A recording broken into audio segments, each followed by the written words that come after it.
Marami po ako nakikitang bagong mukha first time. Wini-welcome po namin kayo. Yung anak nila Sister John, si Jan. Yan. Welcome po at saka yung mga kasamahan ni Sister Nadine. Welcome po sa... Palakpakan po natin sila. Glory to God po sa... Welcome sa Family of the Lord of Hosts Church. Pamilya po tayo. Salamat po. At isang mapagpalang hapon din po sa lahat ng makikinig sa online. At alam ko, tayong lahat po ay pagpapalain ni Lord sa hapong ito. Sino po ang excited sa hapong ito sa bagong revelation ng Lord? Taas ang kamay. Sino po ang nagmamahal sa Lord? Taas ang isang kamay at atin pong ipalakpak sa Lord. To God be the glory. Hallelujah, hallelujah. Sa hapon pong ito, nabanggit po natin na the February is the month of love. So basahin po natin ang ating verse, then we will pray. Dinala po ako, basahin po natin ang 1 John chapter 4 verse 7.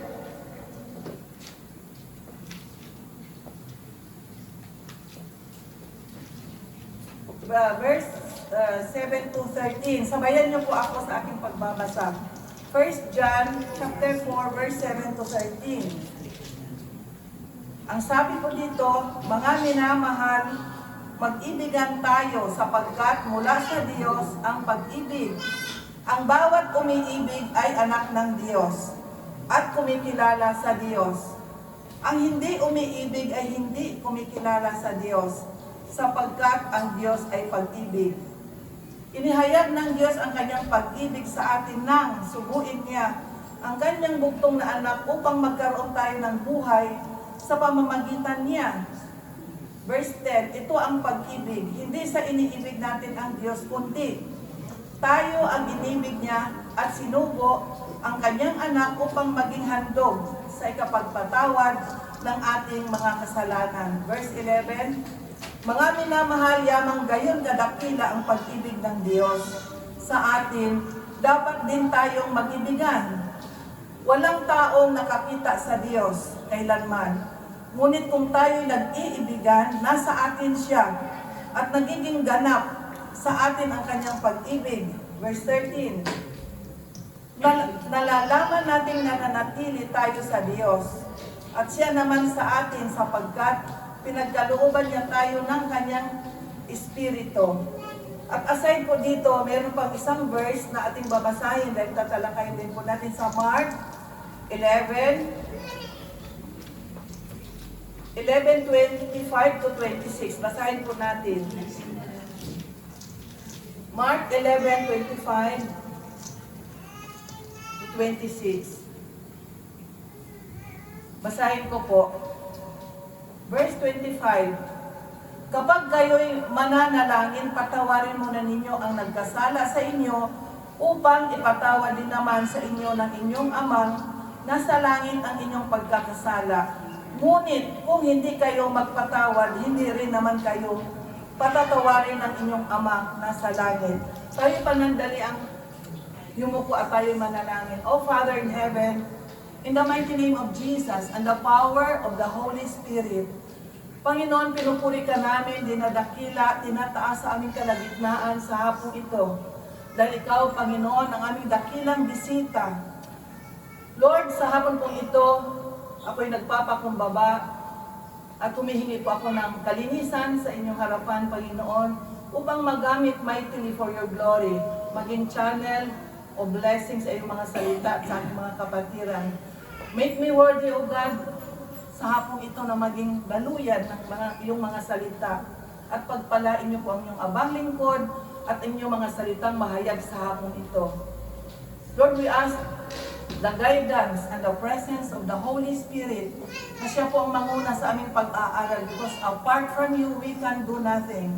And Lord God, sa aking mga kapatid na makikinig, Panginoon, open their spiritual eyes and ears and heart, O God, upang ang mga salitang mahayag sa hapong ito magbigay ng kalakasan, kagalingan, pagpapala, O God, at kami lalabas sa lugar na ito na pinagpala mo, Lord God. Maraming salamat, Lord, And we give you back all the highest praise and glory as we seal all these prayers with the blood of Jesus. Maraming salamat po. At ito ay aming dalangin sa pangalan ni Jesus. Amen. Amen. So ang sabi ko kanina, February is the month of love. Ngunit ang magtalakay natin sa hapon ito is about God's love sa atin. Ano? So, ang Diyos po ang unang umibig sa atin. Kaya tayo po ay umiibig din po tayo una sa Diyos, sa ating pamilya, sa ating mga mahal sa buhay. Maibig din po natin ang ating kapwa. At ibigin din po natin ang ating kaaway. Pero nauna po ang pag-ibig ng Diyos. Dahil kung hindi po siya nauna, hindi po mag-flow ang love ng Lord sa atin. So, can we imagine ourselves, halimbawa, alalahanin natin noon ang ating buhay. Nung hindi pa po tayo na-born again, hindi pa tayo nakakilala sa Lord. Imagine natin araw ng linggo, saan kaya tayo ngayon? Saan tayo matatagpuan? Nasa sugalan, nasa party. I-imagine din araw ng linggo, saan kaya tayo matagpuan sa oras na ito? Shopping. Kung bukas po ang shopping center. So, grazie po, salamat, and glory to God sa kanyang habag for His love and His grace. At hindi tayo natatagpuan sa mga lugar na kundi nandito tayo upang purihin at dakilain ang pangalan ng Diyos. Amen? Kasi pwede po natin gawing tungtungan ang ating mga nakaraan, na pangit na mga nakaraan, upang i-testify kung gaano kabuti ang Diyos, kung paano tayo tinransform ng Lord. Amen? Makukumpare po natin ang ating sarili, na tayo ay binago. May pagbabago po ba? Napansin niyo sa ating sarili? Malaki po ano? So, kung i-compare po natin ang ating buhay noon at ang ating buhay ngayon, noon hindi nyo napansin pag nasiko, galit agad. Noon, ha? Kasi iba pa yung spirit noon. Walang tiyaga sa trabaho. Nakikipag-away sa amo. Sobrang taas ang pride. Hindi kinakain yung fried chicken. Ano? Ang taas, kunting lang, ayaw magpakumbaba. Laging worry, balisa. Napansin po natin noon, palagi tayong worried sa lahat ng 5 years from now, 10 years from now. Ang tagal pa noon, pero wino-worry na natin ang future. At napansin ninyo, tayo ay egoistic, yung conceited. Ang akin, akin. Ang sayo, akin pa rin. Ang sa kanila, akin pa rin. Kaya, ibig sabihin, gusto mo lahat kami, di ba? Napansin natin noon. At lagi tayong natatakot. Palagi may takot sa ating puso. Sasakay lang ng bus, sasakay ng eroplano. Walang pagtitiwala sa sarili. Ngayon, ang difference, noong na-born again po tayo, na nakakilala po tayo, noong palagi tayong nagagalit. Ngayon, napansin po niyo mapagpasensya? Haba ng patience. Nagiging matyaga, kahit mahirap ang trabaho, kahit mahirap ang dinadaanan, ang mga pagsubok, nagtsatsaga. Then, kung may katampuhan, kahit hindi pa siya ang mali, siya pag nagpapakumbaba, napansin po ninyo, na kung noon, ako ay tama, kahit talagang ako ay hindi pwedeng magpakumbaba, ako ang tama eh. Ngunit ngayon, na born again po tayo, napansin ninyo, ikaw na nga ang tama, ikaw bang magpakumbaba? Amen? Then, lahat ng meron tayo ngayon, kontento na tayo. Kung anong meron, masaya tayo kung anong meron ngayon. At, may compassion po tayo ngayon. Dati, yung akin, yung sayo akin. Pero ngayon, yung sayo, ibigay mo pa. Wala ka na napansin po ninyo? Ang saya mo, kapag ikaw ay nakapagbigay, kahit maliit lang na bagay, wala ka na, kakainin mo na lang, or gusto mo pang ibigay dahil naawa ka dahil wala siyang kakainin. Panino?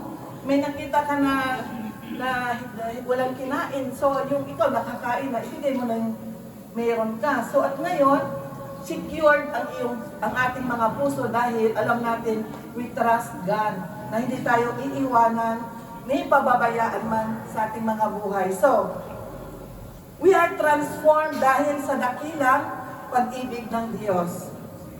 Tayo yung na-born again dahil sa grace. Hindi yung tayo ay hindi ako natagpuan ng Diyos, ngunit ang Diyos po ang naghabag sa atin. Kaya po tayo nahipo sa ating mga nakaraan na pangit at dinala tayo sa liwanag. Ang matigas nating pusong bato noon. Ngayon, pusong laman, mamundaw. Ang lambot ng puso, because it is of God's love.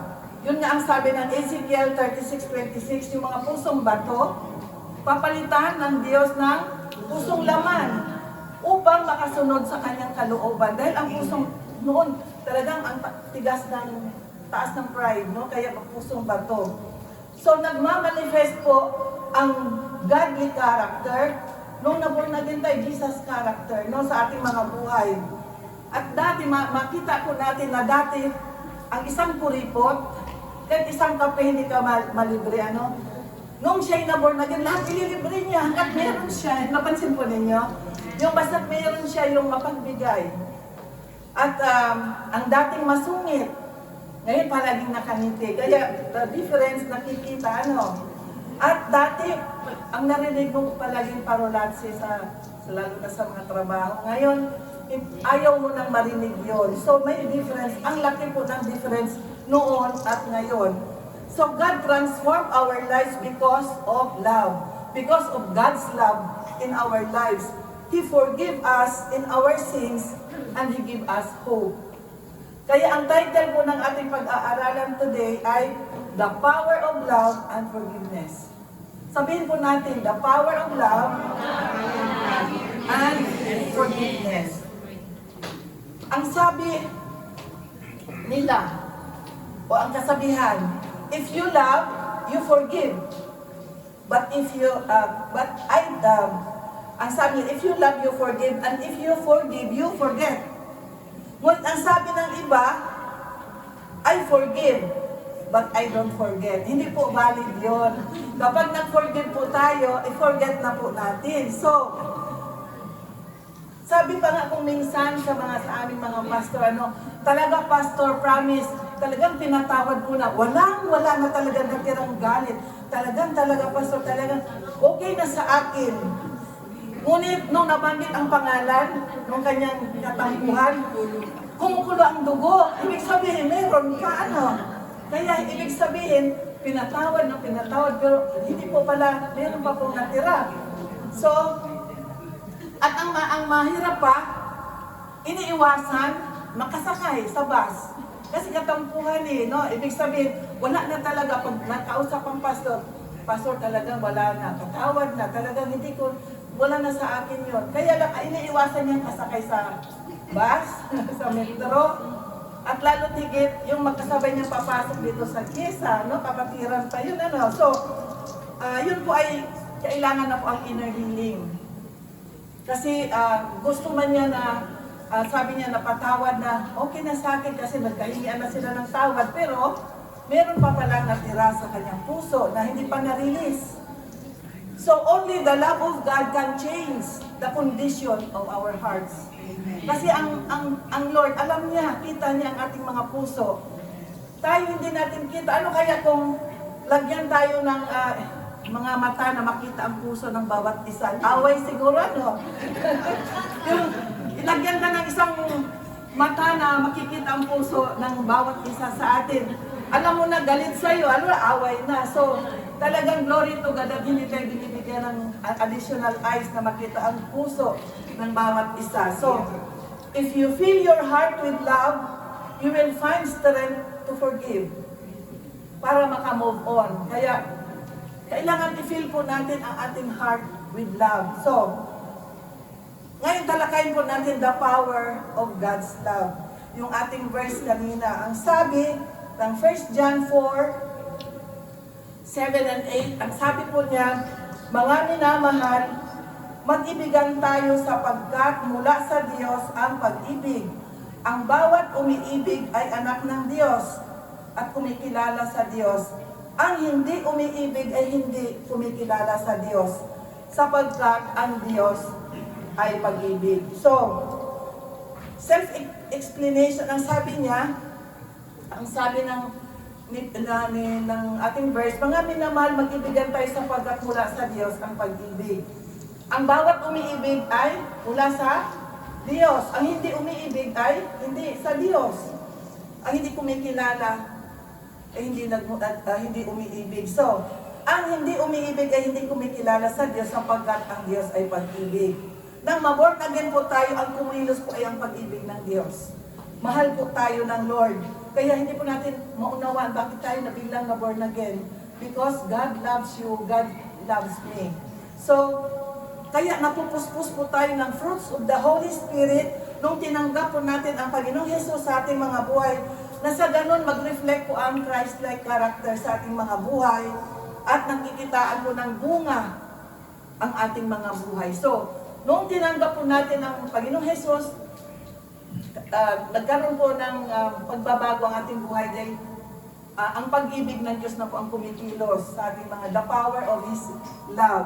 Ano-ano po ba ang fruits of the Holy Spirit? Ano ang una? Love. Ang pangalawa? Joy, peace, patience, kindness, generosity, faithfulness, gentleness, and self-control. Ang una po, ang talaga nilagay, love. Dahil po kapag meron po tayong love, nandun na po lahat. At ang end po, ang pangsyam, self-control. Kaya kung una ang love at may self-control po tayo, lahat ng nakapagitna, walang gulo. Talaga ang buhay ay masaya. Kasi pag may pag-ibig, may joy. Kung may love, may peace. Kung may love, you are patient, no? Kung may love, you are kind, generosity, faithfulness, gentleness. At kung may self-control, walang away. Hindi ka magagalit. Amen? Kaya talagang napahabuti ng Lord. Sabi ni Paul, ang una ay love. Kasi bit-bit na po ang lahat. Kung may pag-ibig ka sa puso, lahat nandyan na. Mayroong peace, mayroong patience, mayroong kindness, mayroong generosity. So it begins with love and ends with self-control. Nakapaloob na po lahat doon. Kaya ang saya ng buhay kung ito ang talagang fruit ng ating spirit. Kaya lang, napansin po ninyo, kapag tayo po ay na-born again, pinuspos ng banal na Espiritu, inanoint ng Lord, puno-puno ng bunga ng Espiritu Santo. Umpisa na yon. Babatuhin na po tayo. Kasi ang bunga ay hinog. Napakaano ng bunga, puspos ka ng banal na Espiritu Santo. Ayun naman, ang manakapaligid sa'yo, puprovoke na po tayo. Kung ma-apply po natin ang love, kung ma-apply natin ang kindness, kung ma-apply natin ang patience, kaya doon po ang trials kapag tayo po ay punong-puno ng bunga ng Espiritu Santo. So, doon sa susunod nating verse sa 1 John 4, 9-10, inihayag ng Diyos ang pag-ibig niya sa atin nang sinugo niya ang kanyang bugtong na anak sa atin. God proved, hindi lang sa salita, but pinrove po ng amang nasa langit ang kanyang pag-ibig sa atin. John 3:16, i-recite po natin, for God so loved the world that He gave His only begotten Son, that whosoever believes in Him shall not perish but have everlasting life. So, ganon tayo ka mahal ng Diyos, na pinadala niya ang kanyang bugtong na anak upang tayo ay maligtas. Ang lahat ng nananampalataya, maligtas. Ang hindi nananampalataya, hindi maligtas. At sabi ng Romans 5:8-9, ngunit ipinadama ng Diyos ang kanyang pag-ibig sa atin nang namatay si Kristo para sa atin noong tayo ay makasalanan pa. Verse 9, at ngayong napawalang sala na tayo sa pamamagitan ng kanyang dugo, lalo ng tiyak na maliligtas tayo sa puot ng Diyos sa pamamagitan niya. So only through Jesus na pinadala ng Diyos Ama, na kapag tinanggap natin, tayo po ay maliligtas, kung tayo po ay mananampalataya. Kaya ganun na lamang ang pag-ibig ng Diyos sa atin, sa iyo at sa akin, na nais ng Diyos bigyan tayo ng kaligtasan. So, Alam natin na sumuway si Adan. Isang tao ang sumuway at naputol po ang relasyon. Nagkasala po si Adan at si Eva.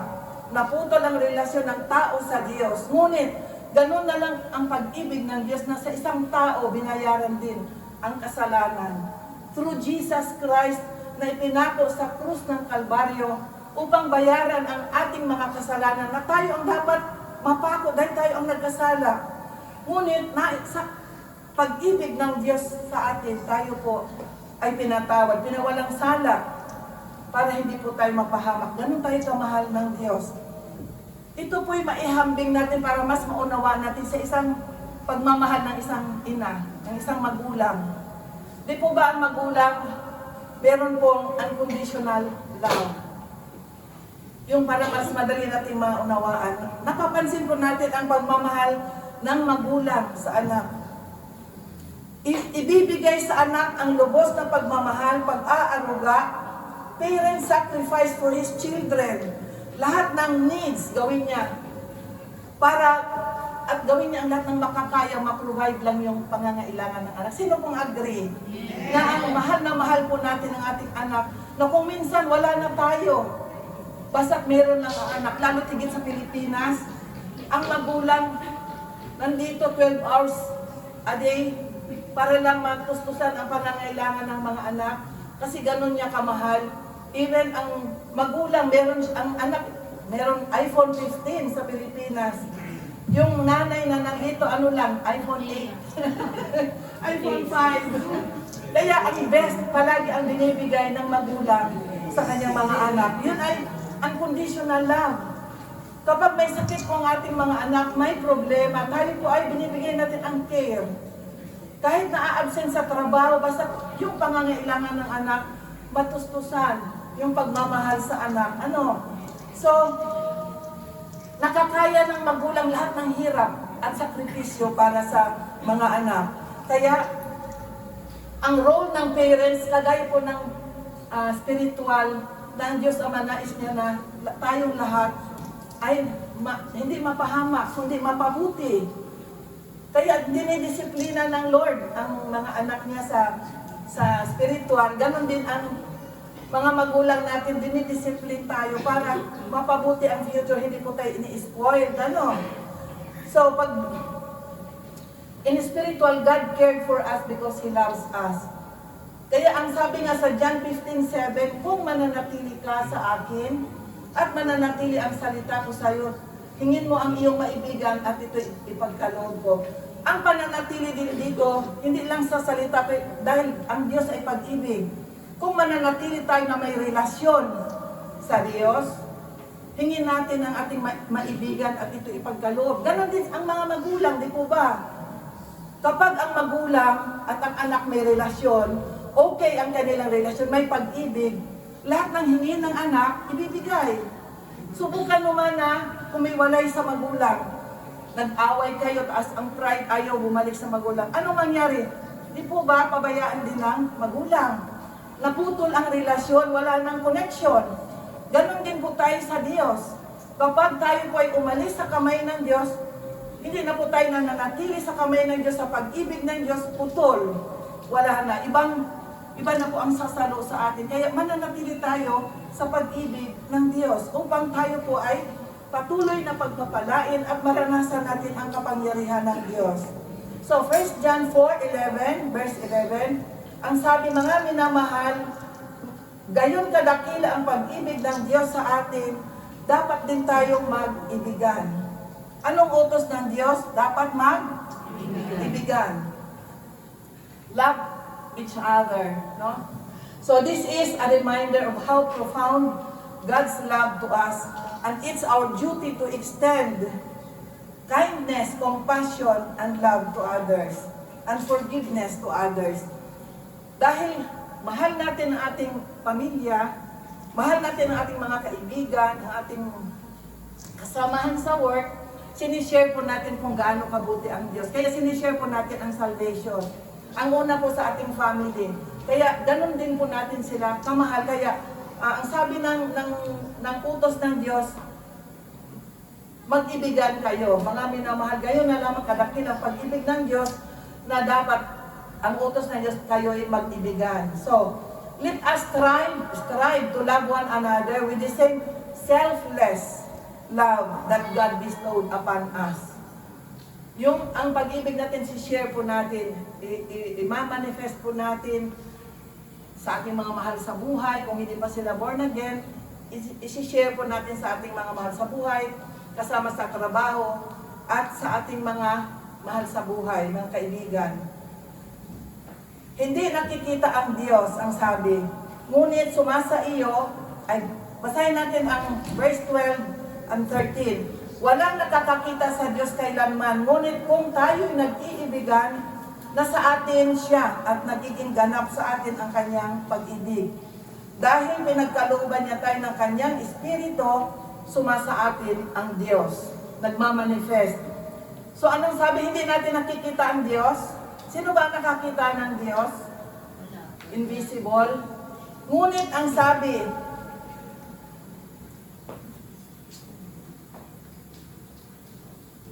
pinagkalooban tayo ng kanyang espiritu at sumasa atin ang Diyos. Ano?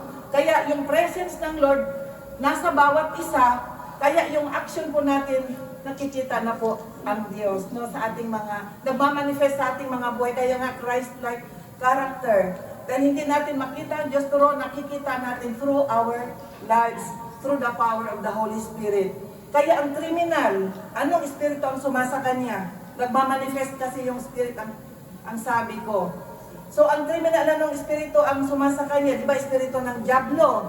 Kaya masama ang ginagawa. Nagmamanifest. Kaya kung ang ating kapatid, kapag tayo po na born again, nagmamanifest yung love sa bawat isa. Masaya tayo.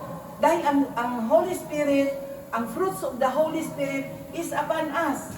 Kaya ang presence ng Lord sumasa iyo at sumasa akin. Kaya ang nagmamanifest yung godly character. Ang mga masasamang tao, ang criminal, ang nagmamanifest ang espiritu ng diablo. Kaya makikita mo yung gawa niya. Nagmamanifest sa kanyang buhay. God's love flow and manifest in our lives. Kaya marami ang nakakapansin sa mga born again, sa mga binago ng Diyos sa kanyang pananalita. Amen? Sa kanyang character, na punong-puno ng pag-ibig, with compassion to people na in need. At para siyang magnet. Maraming taong lumalapit sa kanya dahil siya, puspos ng espiritu at punong-puno siya ng pag-ibig ng Diyos. Kaya, that is because of God's love. Naging channel of blessing po ang bawat isa sa atin. At nasushow po natin ang love and compassion. Ang sabi sa 1 Corinthians 13:13, ito po ay famous. So now faith, hope, and love abide. These three, but the greatest of these is love. Ang sabi, faith, hope, and love. Magkasama po yan. Importante po ang tatlong ito, but the greatest is love. Kaya, ang sabi nga ni Paul sa 1 Corinthians 13:1, makapagsalita ka man ng iba't ibang wika kung walang pag-ibig. Para lang akong batingaw na umaalingaw-ngaw. Ganyan po, kahit gaano ka-importante po ang pag-ibig sa aking mga buhay. Dahil ang sabi pa ni Paul, gaano man kalaki ang iyong faith, ang iyong pananampalataya, ano pat, napapalipat mo ang bundok, ngunit wala namang pag-ibig. Wala itong kabuluhan. Biro mo, ang faith mo, napakalaki ng faith. Ngunit kung hindi naman na-apply ang pag-ibig, walang kabuluhan. Sabi ng Bible, gaano man katalino at may kakayahan maghayag ng salita ng Diyos, umunawa sa lahat ng hiwaga, kung wala namang pag-ibig sa kanyang puso, wala itong kabuluhan. Kaya kung gaano ka-importante ang pag-ibig na tinuturo ng Bible, ng Diyos sa ating mga buhay. So kung i-describe po natin ang pag-ibig based in the Bible, anong sabi ng isulat po natin, 1 Corinthians 13:4-7, i-describe po natin kung ano ang pag-ibig based on the Bible. Ang pag-ibig ay matyaga at magandang loob, hindi nananaghili nagmamapuri o nagmamataas. Hindi magaspang ang pag-uugali, hindi makasarili, hindi magalitin, o mapagtanim sa kapwa. Hindi nito kinatutuwa ang gawang masama, ngunit ikinagagalak ang katotohanan. Ang pag-ibig ay mapagbata, mapagtiwala, puno ng pag-asa at nagtitiyaga hanggang wakas. Ano po ba yung ang pag-ibig ay mapagbata, mapagtiis? Ang mapagbata, yun yata, yung mapagbata, no? Pagtitiis. So, explanatory po dahil malinaw na ang sabi ang pag-ibig ay matyaga. Magandang pwede po natin isi-self-evaluate ang ating sarili. Mayroon kaya ako nito? Ako kaya ay makasarili, magalitin, mapagtanim sa kapwa? Hindi nito ikinatutuwa ang gawang masama, ngunit ikinagalak ang katotohanan. Ang pag-ibig ay mapagtiis, mapagtiwala, puno ng pag-asa at nagtsatsaga hanggang wakas. Ito po ang description ng love sa Bible. So, ang sabi ng John 15:12, ito ang aking utos, mag-ibigan kayo, gaya ng pag-ibig ko sa inyo. Palaging inuulit, mag-ibigan kayo. Ito po ang utos ng Diyos. Kaya sabi ng John 14:15, kung iniibig ninyo ako, tutuparin ninyo ang aking utos. Ang sabi niya, mag-ibigan kayo, at kung iniibig daw po natin ang Diyos, tayo ay tutupad sa kanyang command. If you love me, ang sabi niya, keep my commandments. So, obedience is the demonstration of our love to God. Una siya ang nagmahal sa atin, tapos ngayon tayo naman ang magpakita ng pagmamahal dahil sa kapwa. Sabi niya, mag-ibigan kayo. So, there's a call to love one another. Amen? Kailangan po love in action. Hindi po, pwede naman sabihin, I love you, mahal kita, pero hindi naman nakikita sa action, ano? So, love in action, and makita po ang reflection of God's love sa ating mga buhay. Una, anong gawin natin? Show compassion. So, show compassion and kindness to others. Pangalawa, we must have the servant's hearts like Jesus. Di po ba si Jesus, sinishare niya ang kanyang time, nagpapagaling, pumupunta siya sa may sakit, na may karamdaman, nakikita yung compassion niya sa mga nangangailangan. So, ang sabi din po sa 1 Thessalonians 5:11, comfort each other, encourage to build each other. Nadapa na nga yung ating kapatid, inaapakan pa, ibig na tulungan na ibangon. So, ang sabi, comfort each other, encourage to build up each other. Kapag ang isa ay may problema, ipag-pray po natin, tulungan natin na siya ay makasupera. Lalakas ang kanyang spiritual dahil manghihina. Hindi naman po tayo perfect lahat. Kung minsan dumadating sa ating life ang panghihina, even kami na mga pastors, na dumadating, hindi po tayo perfect. Only God is perfect. So nanghihina din. Kapag nakita natin ang hina ang ating kapatid, pray. That is to show love. Kailangan pray each other, powerful act of love. Bear one another's burden. Ang sabi sa Galatians 6:2, help others restore when they are in pain, no? Bear one another's burden. Kaya you can give without love, but you cannot love without giving. Amen? Naintindihan po natin? You can give without love. Pwede naman magbigay, pero walang pag-ibig. But kung ikaw mahal mo ang isang tao, hindi ka magbigay. Kagaya ng ginawa ko ng Diyos Ama. Ibinigay niya ang kanyang bugtong na anak dahil mahal po niya tayo. Love is not selfish, but selfless.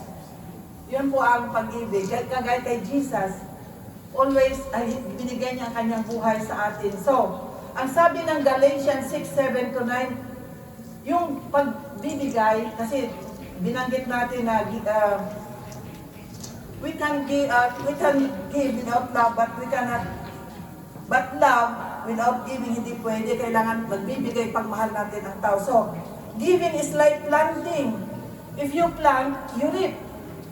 Kapag may tinanim po tayo, may aanihin. Sabihin mo sa iyong katabi, pag may tinanim, may aanihin. Kung anong tinanim, yun ang aanihin. Amen po. Kung nagtatanim ka ng love, anong aanihin? Kung nagtatanim ka ng hatred, anong aanihin? Hatred din. Kung nagtatanim ka ng kabutihan, kabutihan din ang aanihin. Kung nagtatanim ka ng kasamaan, yun din ang anihin mo. Kung nagtatanim ka sa financial, anong sabi? Ibabalik na siksik, liglig, at umaapaw pa sa mga pagpapala. Kaya kung nagtatanim tayo ng love sa ating mga anak, sa ating magulang, ito po ang ating aanihin. Kaya palaging nagtatanim po tayo ng kabutihan. So ang sabi ng Bible, magbigay ka at ikaw ay bibigyan. Siksik, liglig, at umaapaw pa. Wala po tayo sa sa gawain ng pagbibigay. Ngunit, hindi lang po kasi financial ang pagbibigay. Pagbibigay ng pag-ibig, pagbibigay ng time, pagbibigay ng kung anong pangangailan ng kapatid. So, ang pagbibigay, ang pangako ng Diyos, magbigay ka at ikaw ay bibigyan siksik, liglig at umaapaw pa. Hindi lang financial, kundi umaapaw pa ng pag-ibig, umaapaw pa ng mga pagpapala. Amen po. At ang sabi din sa Malakay 3:10, sabi ng Lord, subukan mo na magbigay. Kung hindi ko bubuksan ang durungawan ng langit at ibos ang lahat ng klaseng pagpapala. Hindi lang po financial. Pagpapala sa ating pamilya, sa ating buhay. So, yan ay pangako ng Diyos. Kaya kapag tayo po ay nagbigay, ang Lord po ayaw ng may utang, tatanggap po tayo talaga ng mga pagpapala higit sa ating inaasahan.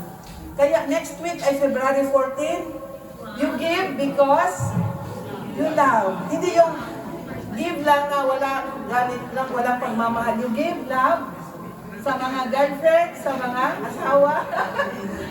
So, yun po ay tawag na Heart's Day. Total, binanggit ko na dahil tayo po ay sa month of love. Ngayon naman po, nandito tayo sa the power of forgiveness. Kanina, the power of love. The power of forgiveness. Kung basahin po natin ang Matthew 6:14-15, ang sabi doon, for if you forgive other people who sinned against you, your heavenly Father will also forgive you. Naalala po ninyo ang the Lord's Prayer, Our Father who art in heaven, and forgive us from all our sins, as we forgive those who sin against us. So, nandoon po sa Lord's Prayer. Kaya, kapag tayo po ay nag-forgive, ipo-forgive din po tayo ng Diyos Ama. There is no love without forgiveness, and there is no forgiveness without love. Forgiveness is the best form of love. It takes a strong person to say, I'm sorry, and even a stronger person to forgive. If you love the Lord, our God, you can forgive. Because mahal mo ang Panginoon, gagawin ko ito dahil mahal ko ang Diyos. Magagawa mo yun dahil ang hirap po, madaling sabihin, I forgive you, pero napaka-hirap ng hakbangan. So itakil po natin ang 3 Bible calls to forgiveness. Bakit po tayo nagpapatawad? Forgive to restore a relationship. Ang una po, para ma-restore po ang mga relationship, we must forgive. Ang sabi nga po sa Matthew chapter 18 sa 15-17, tinuruan po tayo kung papaano, no? If your brother sinned against you, kung ang isang kapatid nagkasala sa iyo, o ikaw ang nagkasala sa kapatid, puntahan mo siya. Ito po ang turo ng Bible. Puntahan mo siya. Hindi na importante kung sinong nagkasala because it shows humbleness. Puntahan mo siya at makipag-peace.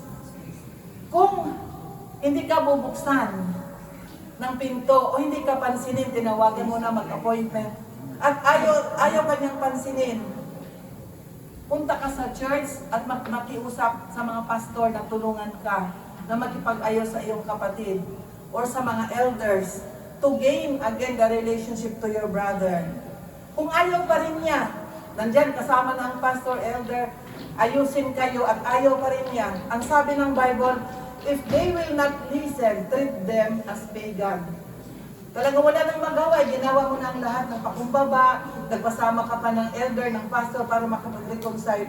Wala na po kayong pananagutan sa harapan ng Diyos dahil gumawa ka ng hakbang upang po maayos. So, it is only God's love, through God's love that you can forgive and be reconciled and have peace in your heart. Alam po ba natin ang unforgiveness? Yung hindi tayo nagpatawad, yun po ay kasalanan. Parang pride. It is like a pride. And if you do not forgive, hatred will grow in your heart and relationships will die. Well, mawawala po yung mapuputol po ang mga relasyon. So, and it will cause gap or walls. Sa halimbawa, kapatid, nagkaroon kayo ng tampuhan at hindi ka agad gumawa ng aksyon, nagkakaroon po ng wall. And your relationship will die and it will destroy our lives. Di po ba ang sabi ng John 10:10, pumarito ang kaaway para upang mangwasak, pumatay, at magnakaw. Nais niya tanggalin nakawin ang ating masayang buhay, mangwasak ng relasyon. Ngunit pumarito ang Panginoong Jesus upang bigyan tayo ng buhay na ganap at kasiya-siya. So ang pangalawa, forgive so that your prayers are not hindered. Kapag tayo po ay hindi nag-forgive, yung ating mga panalangin po ay hindi makarating sa taas. Nahaharang ang sabi nga sa Mark 11:25 yung binasa natin kanina, and when you stand praying, forgive. Kung maghahandog daw po tayo sa Panginoon at dala-dala natin handog pero may kaaway ka, ibaba mo muna natin ang ating handog at makipag-ayos bago tayo maghandog sa Lord. Dahil ang mga handog po natin ay hindi kalugod-lugod kapag tayo po ay maghandog na may hatred sa puso. Amen po?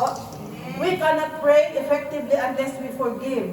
So it is obvious that every Christian who tries to pray with unforgiveness in their hearts finds a great wall. May harang sa ating pananalangin. Kaya pala hindi sinasagot ang aking prayer. Kasi hindi nakarating sa langit, may kagalit pala ako. Amen? So, every believer, even in our prayer meeting, di ba palagi tayong humihingi ng kalinisan, ng kapatawaran bago tayo manalangin?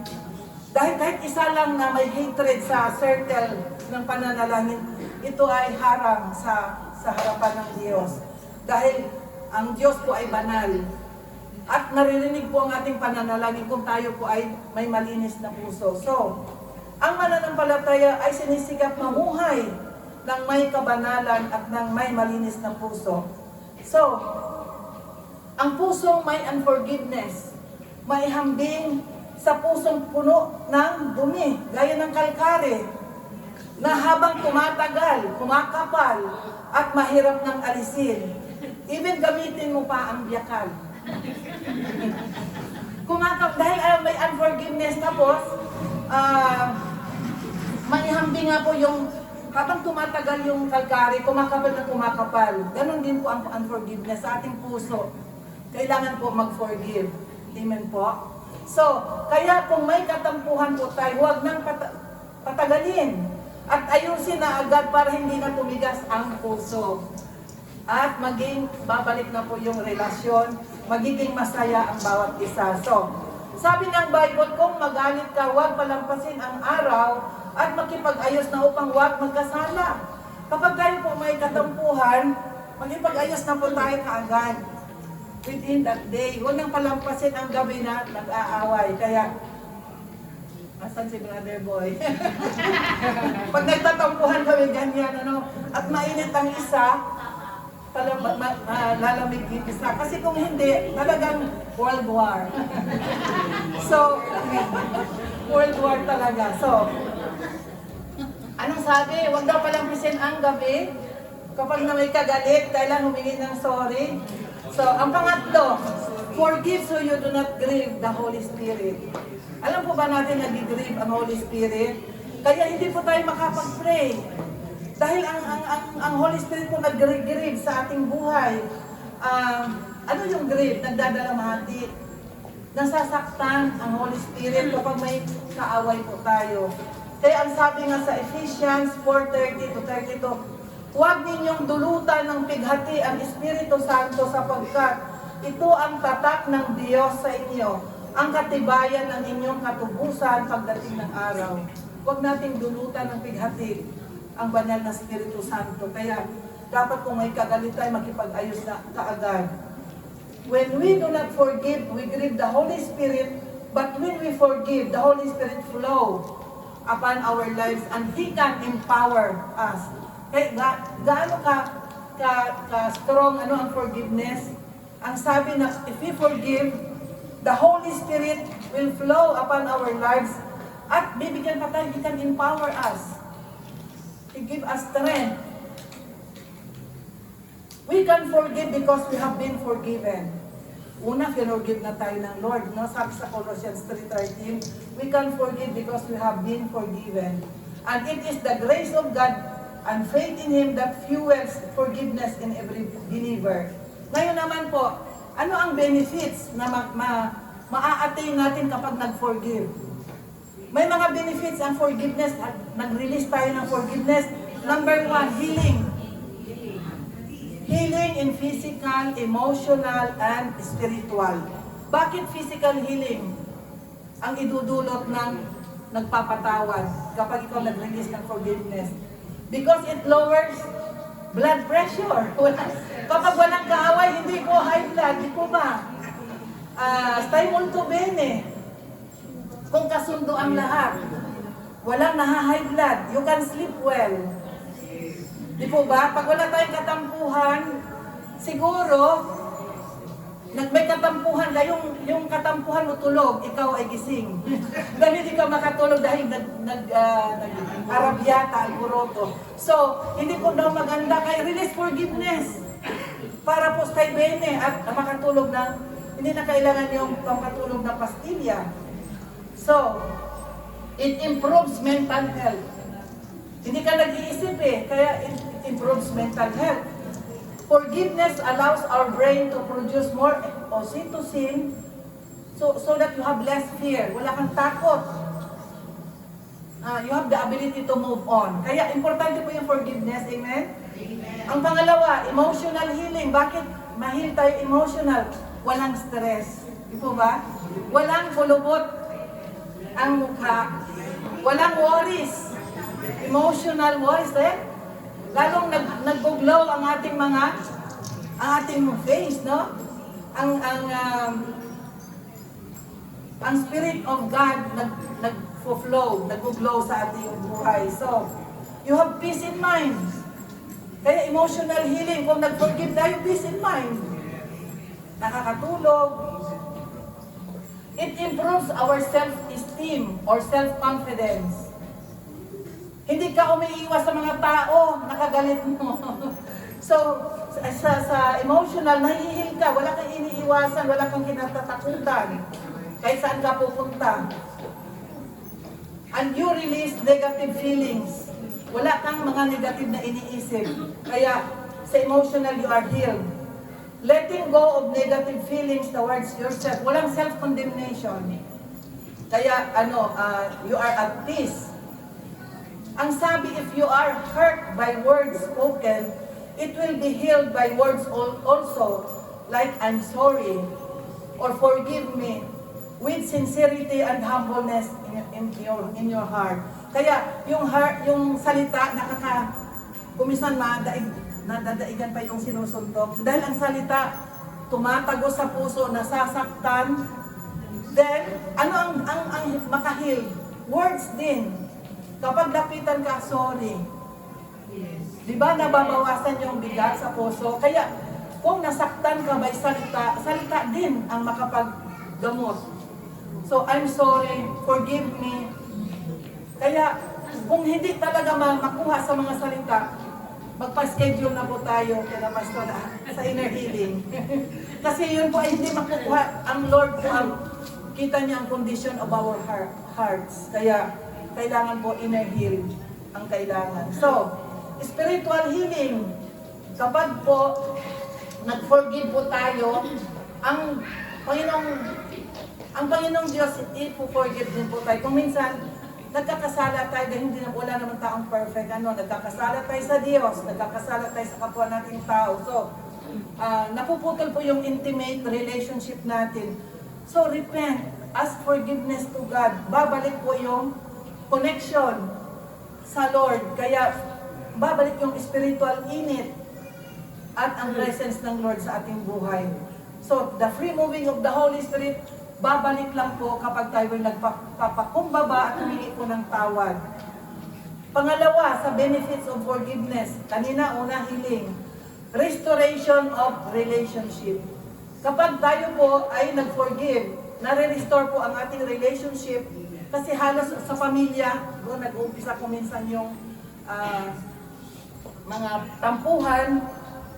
So, when we forgive sa member ng ating pamilya, babalik, mare-restore po ang relationship at hindi lang nagiging mas fortified, ibig sabihin mas lalong nagkaroon ng unity, nagiging stronger, na-prove po ang pagmamahala ng bawat isa. Finorgive mo ang isang member sa iyong family, sa spiritual, at sa ating mga mahal sa buhay.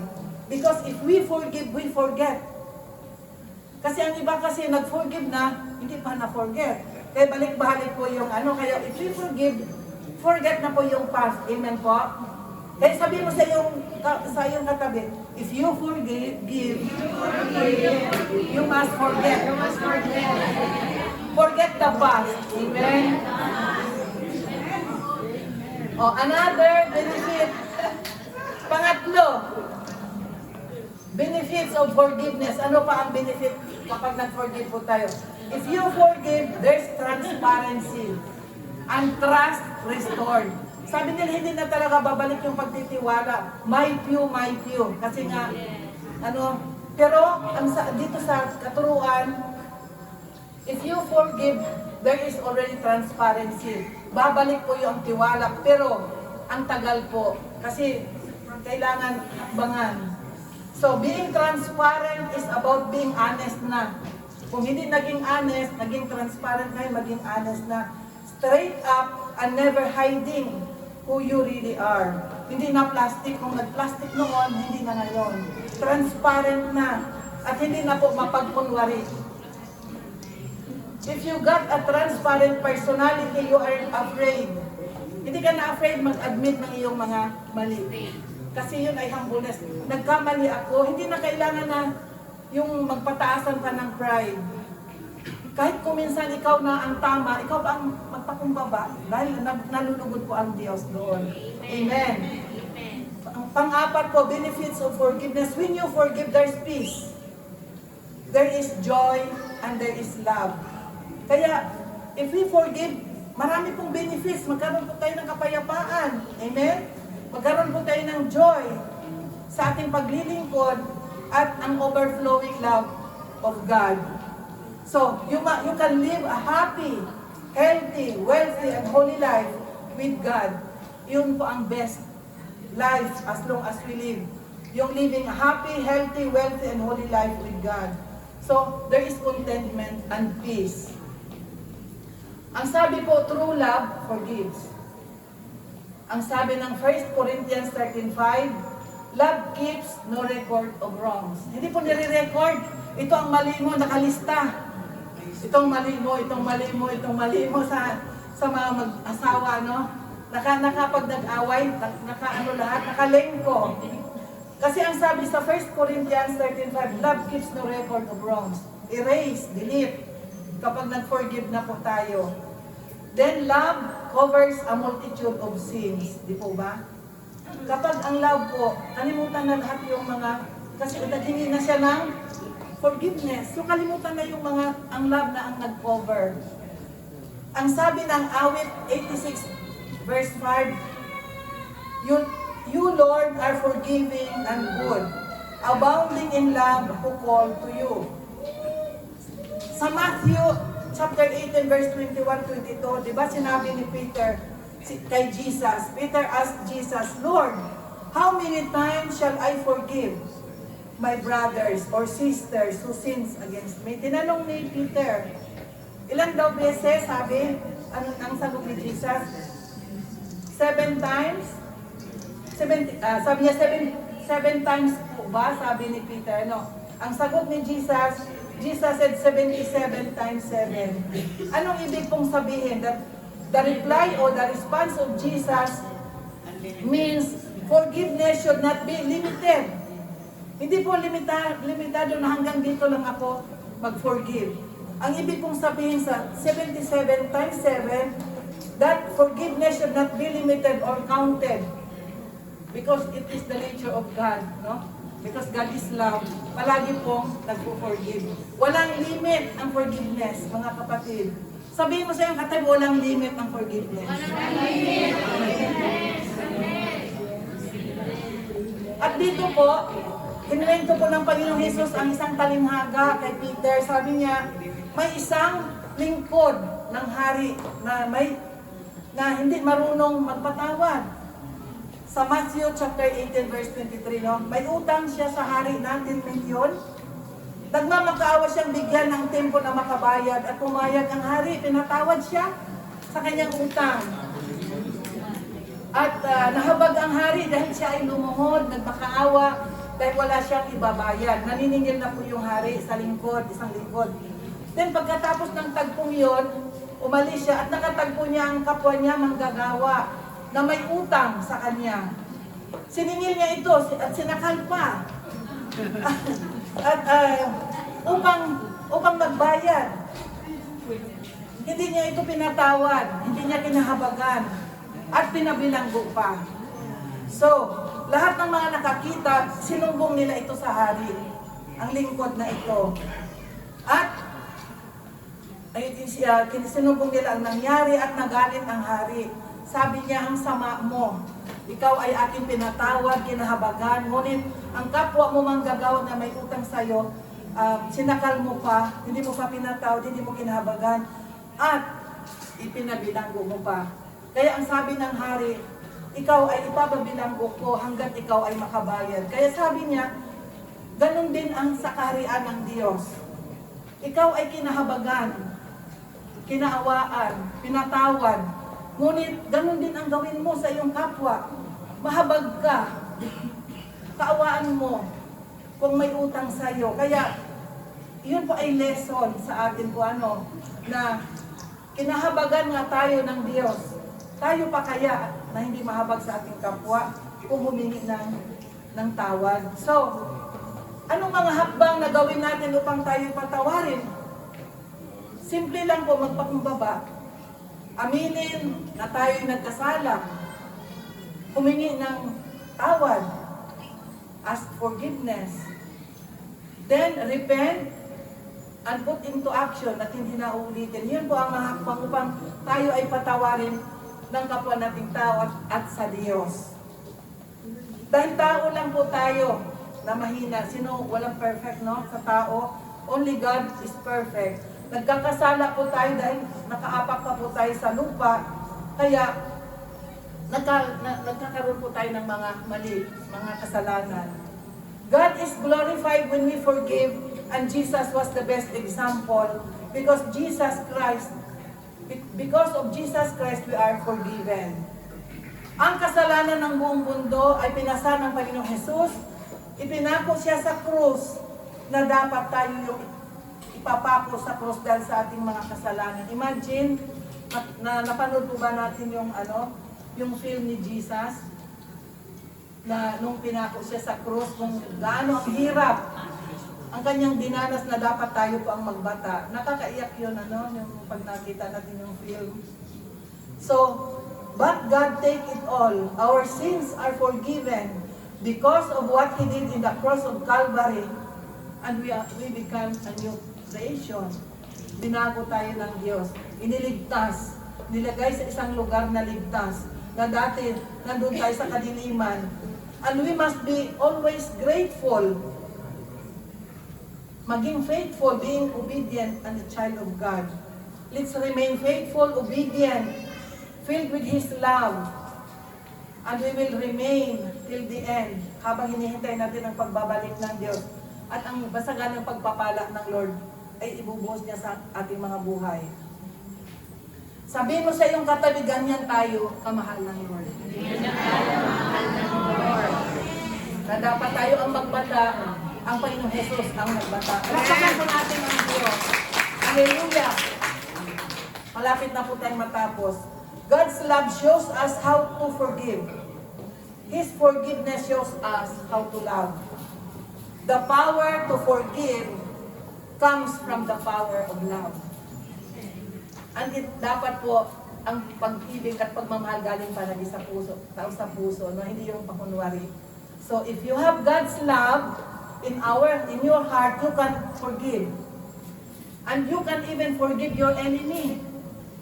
Ang sabi po sa Matthew 5:43-44, love your enemy. Love your enemy, madaling sabihin, mahirap gawin.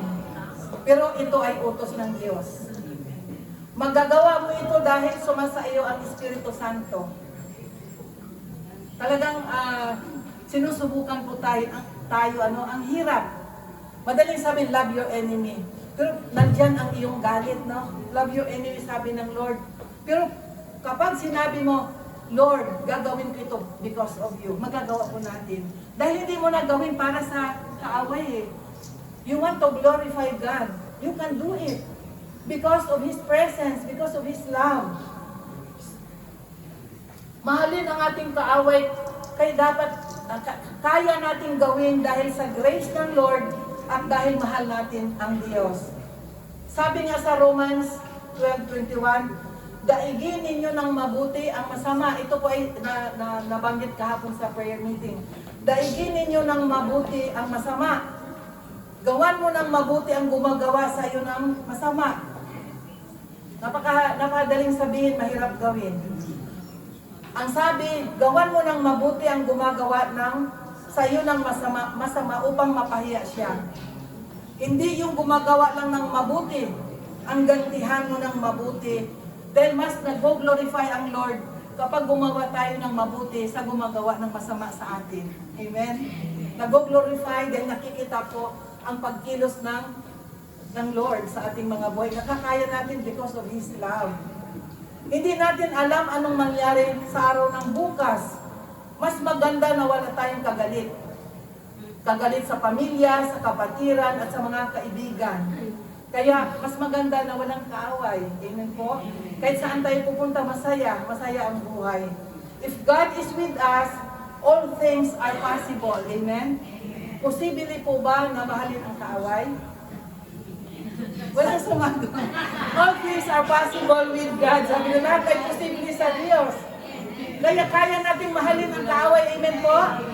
Amen. So God be the glory. Palakpakan natin ang Diyos. Kaya natin yan because of God's love. God is love and His love flow unto us. Kaya sabihin mo sa iyong katabi, God loves you so much. God loves you so much. Yes. Conclusion. Ang conclusion po natin ay makikita sa Colossians chapter 3 verse 14 to 15. Ang sabi, and over all these virtues put on love, which binds them all together in perfect unity. Let the peace of Christ rule in your hearts, since as members of one body you were called to peace, and be thankful. Kapag nangunguna po ang love, ang pag-ibig, there is forgiveness. Amen? There is joy, there is peace in our hearts. Kaya sa araw na ito, today, as we meditate upon His word sa ating natutunan, God is touching our hearts. Kasi pwede naman tayong mag-self-evaluation kung saan na po tayo, kung nag-forgive na ba tayo, kung nag-release na tayong forgiveness, kung humingi tayo ng forgiveness sa Lord sa ating mga nagawang kasalanan. So, ito po ay challenge sa atin. Ang challenge po, who awaits your forgiveness? Do I hurt someone that I love and need to ask forgiveness?